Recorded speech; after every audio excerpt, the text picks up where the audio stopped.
de Fé, com Poliana Amaro.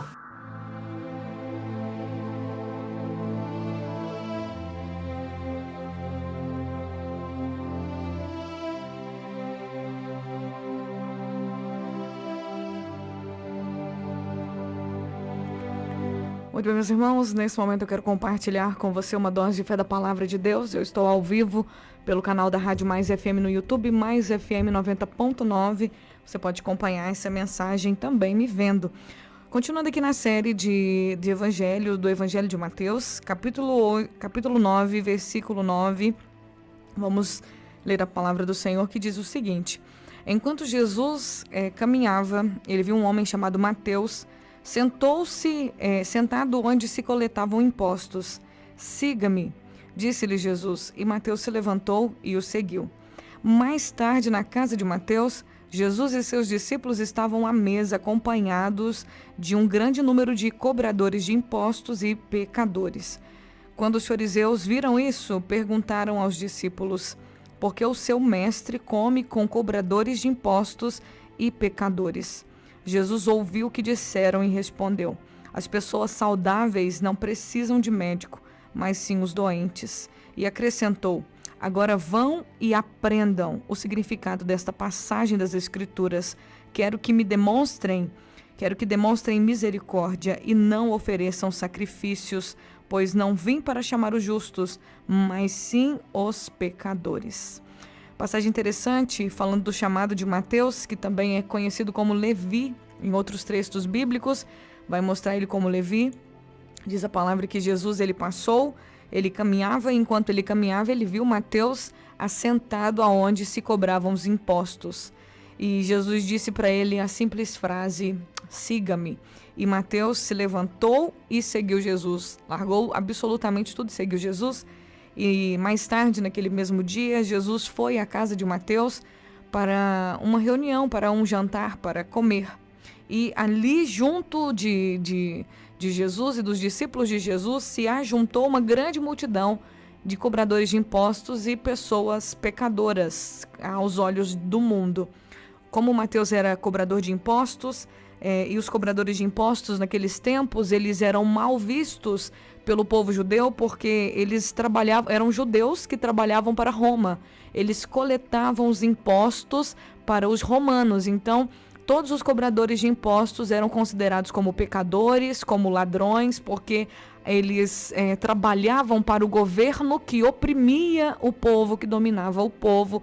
Então, eles eram tidos como traidores da pátria, como aquelas pessoas que não valorizavam o seu país. Pelo contrário, eles se juntavam aos inimigos para poder oprimir o povo judeu.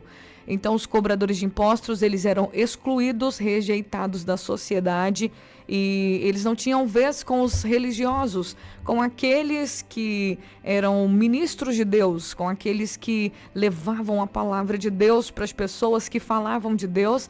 A forma como os fariseus, os fariseus, eles eram uma seita que tinha naquele tempo.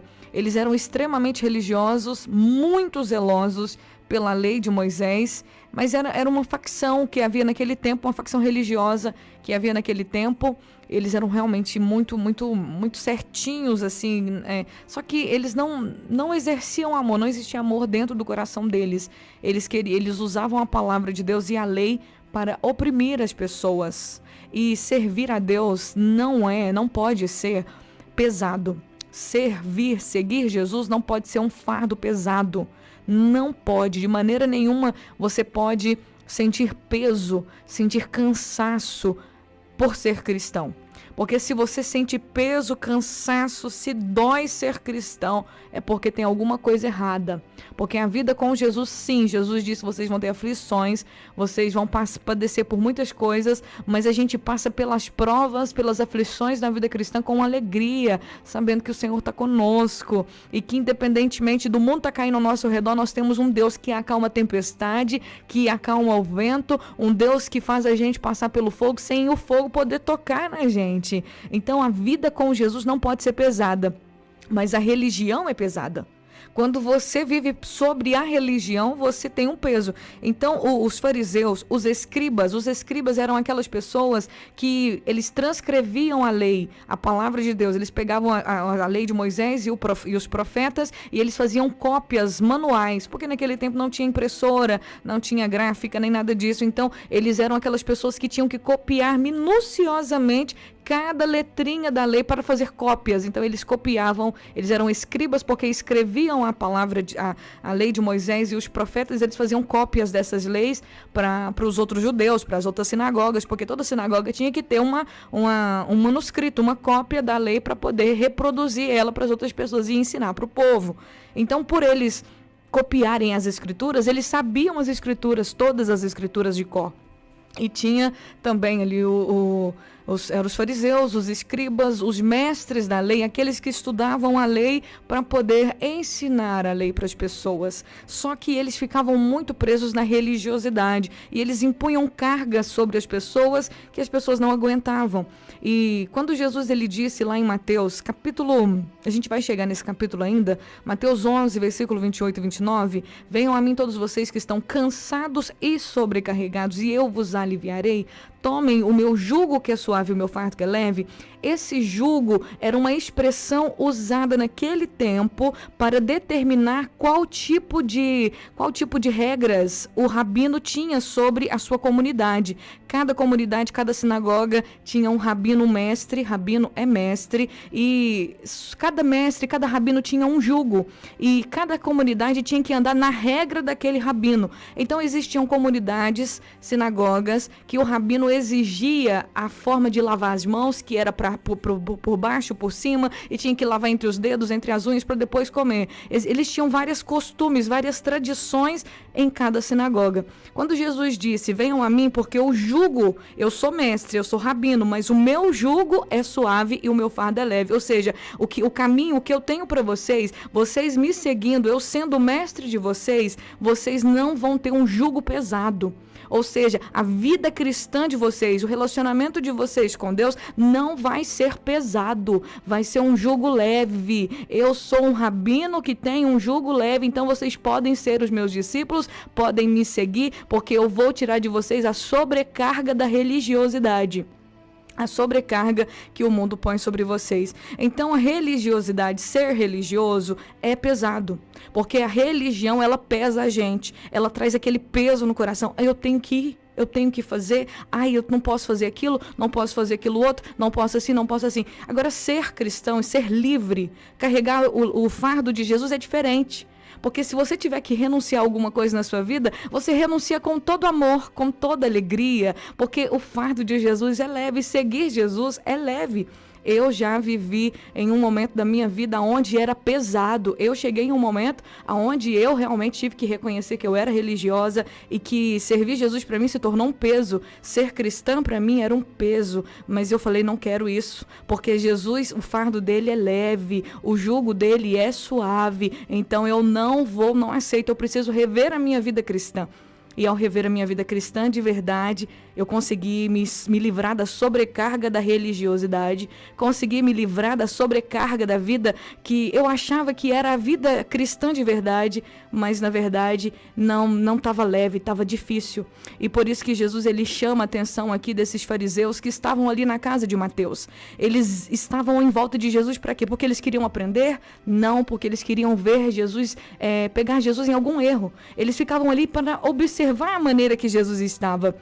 Os religiosos, eles sempre estão à espreita para observar a liberdade daqueles que são livres, para poder acusar. Sempre vai ter uma pessoa falando, você não pode fazer isso porque você vai pro inferno, porque não sei o que, sempre vai ter pessoas, os religiosos sempre ficam à espreita para poder tirar a nossa liberdade. O apóstolo Paulo fala disso, cuidado com aqueles que querem tirar a liberdade de vocês, impondo sobre vocês as regras da lei, impondo sobre vocês as tradições de homens e não de Deus. Seguir a Deus, eu quero que você grave isso bem guardado na sua mente hoje, em nome de Jesus. Servir a Jesus é leve.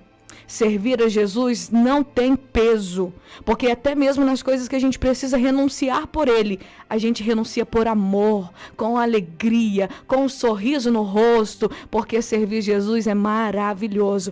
E diante daquela situação, quando aqueles fariseus começaram a falar com os discípulos de Jesus, o mestre de vocês, ele senta com os pecadores? O mestre de vocês, ele senta com os publicanos? Mas eu tô achando que esse mestre de vocês aí não é mestre coisa nenhuma, ele não tá com nada. Olha aqui, ele não é um homem santo, porque olha só com quem que ele está sentando. E quando Jesus ouviu isso, Jesus ficou tipo assim, meu Deus, Senhor, me dê sabedoria. Mas Jesus já era cheio da sabedoria, né? E Jesus disse para aqueles homens, olha, eu vim foi para chamar os doentes.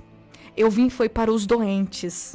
Eu não vim para as pessoas saudáveis, porque quem acha que tá bom, quem acha que é saudável, não precisa de médico, mas eu vim para quem tá doente. Eu vim foi para os pecadores, para chamar os pecadores para serem justos. E eu quero que vocês entendam uma coisa. Vão lá nas escrituras que vocês conhecem. Vão lá nas escrituras e aprendam o que significa.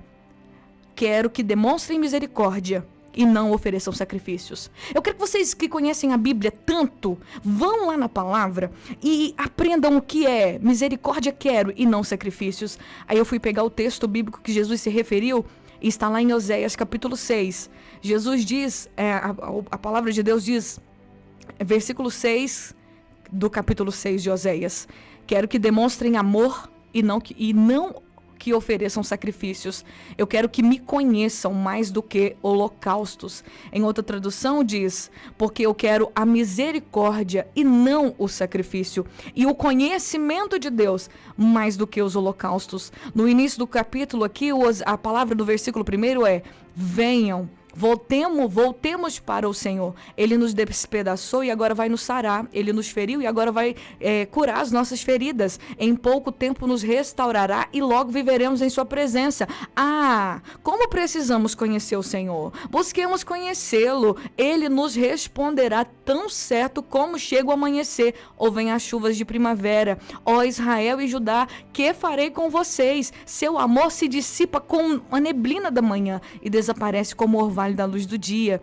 Eu enviei meus profetas para despedaçar vocês, para matá-los com minhas palavras, com julgamentos inescapáveis como a luz. Quero que demonstrem amor e não ofereçam sacrifícios. Quero que me conheçam mais do que desejo holocaustos. Como Adão, porém, vocês quebraram minha aliança e traíram minha confiança. E aí o capítulo continua, depois você lê na sua casa. O profeta Oséias, ele foi chamado por Deus para poder anunciar a palavra, uma palavra de arrependimento para o povo de Israel em um período que o povo de Israel estava em decadência. Havia um caos social, havia um caos religioso, havia um caos moral. O país de Israel, eles estavam totalmente depravados e afastados do Senhor. Mas Deus levanta Oséias para poder profetizar para aquele povo, convidando aquele povo para voltar para Deus. O livro de Oséias demonstra o amor incondicional de Deus por Israel. Mesmo Israel afastando, pecando, prostituindo, indo e seguindo o caminho da maldade, Deus ainda amava aquele povo. Deus mostrou seu amor através da vida de Oséias. Tanto que Oséias, Deus mandou ele casar com uma prostituta para mostrar o amor de Deus para o povo de Israel. Oséias casou com uma prostituta, amou ela, cuidou dela, mas ela sempre fugia para poder voltar para os amantes. E Oséias recebia ela depois novamente machucada, toda ferida, e cuidava dela, mostrando para o povo de Israel, profetizando com a própria vida para o povo de Israel, que o amor de Deus ele é incondicional, mesmo que a gente se afaste. E um dos versículos que me chama a atenção é que Deus diz, ó Judá, ó Israel, o amor de vocês é como uma neblina. Vocês me amam hoje, estão firmes na minha presença, mas amanhã vocês esquecem de mim. Hoje vocês estão aqui fervorosos, mas amanhã vocês já amam o mundo. Vocês já se entregam para o mundo, já se entregam para os deuses, já se entregam para as coisas dessa vida. O amor de vocês é como uma neblina. Vocês estão fazendo igual Adão, vocês estão quebrando a minha aliança. Vocês estão ferindo o amor que eu tenho com vocês, o pacto que eu fiz com vocês. E o mais interessante é que nesse chamado de amor de Deus para o povo de Israel, o Senhor disse, eu prefiro que vocês demonstrem mais amor do que me ofereçam sacrifícios. Eu prefiro que vocês busquem mais o conhecimento de Deus do que me ofereçam holocaustos. E era isso que os fariseus faziam. Era isso que a religião fazia. As pessoas, elas eram muito superficiais, oferecendo sacrifícios, mas não amavam o próximo. Israel estava afastado não só da adoração a Deus, mas do amor ao próximo. Eles eram cruéis, eles eram maus, eles eram depravados, eles praticavam maldade, matavam, derramavam sangue. Havia um derramamento de sangue, uma maldade tão grande. Por isso Deus disse: eu prefiro que vocês demonstrem mais amor do que ficam me oferecendo sacrifícios. Eu prefiro que vocês busquem me conhecer mais do que ficar fazendo ofertas para mim. É isso que eu quero. Demonstrem amor para o próximo. Busquem me conhecer mais. E foi isso que Jesus estava dizendo para aqueles homens, para aqueles fariseus na casa de Mateus. Gente, vão e aprendam. Vocês que conhecem a lei, vão lá nas escrituras. Aprendam o que quer dizer. Misericórdia eu quero, ao invés de sacrifício. Eu quero que vocês conheçam a Deus mais do que os holocaustos. É isso que eu quero. E era o que eles não faziam. Eles estavam muito naquela religião e a religião não ama. A religião oprime. Pessoas religiosas apontam o dedo. Elas dão a rasteira naquele que está fraco, naquele que está de pé, mas elas não têm capacidade de estender a mão para levantar. O religioso faz isso e não é isso que Deus quer que a gente viva. O Senhor deseja que a gente ame mais, demonstre mais amor, busque conhecer mais a Deus do que ficar fazendo sacrifícios mirabolantes, jejuns de não sei quantos dias, jejuns de pano de saco de não sei quantos tempos, ficar não sei fazendo mais o quê, tantos dias no monte. O que adianta orar demais, fazer campanha demais e não amar o próximo, não demonstrar amor? A gente tem que fazer tudo isso, minha gente. Tem que orar, tem que buscar a presença de Deus, sim. É o principal, conhecer a palavra e buscar a oração. Buscar a Deus em oração.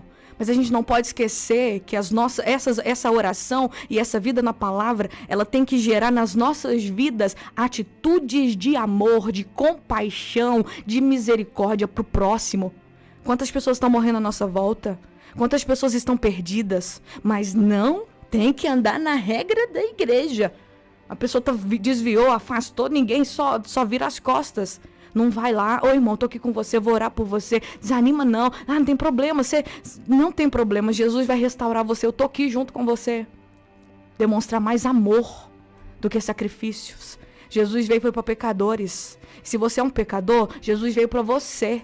E nós estamos aqui para falar para você que Ele te ama e Ele se assenta à mesa com você. Ele não te rejeita, Ele não vira as costas para você, nunca vai virar, jamais. Ele senta à mesa com você.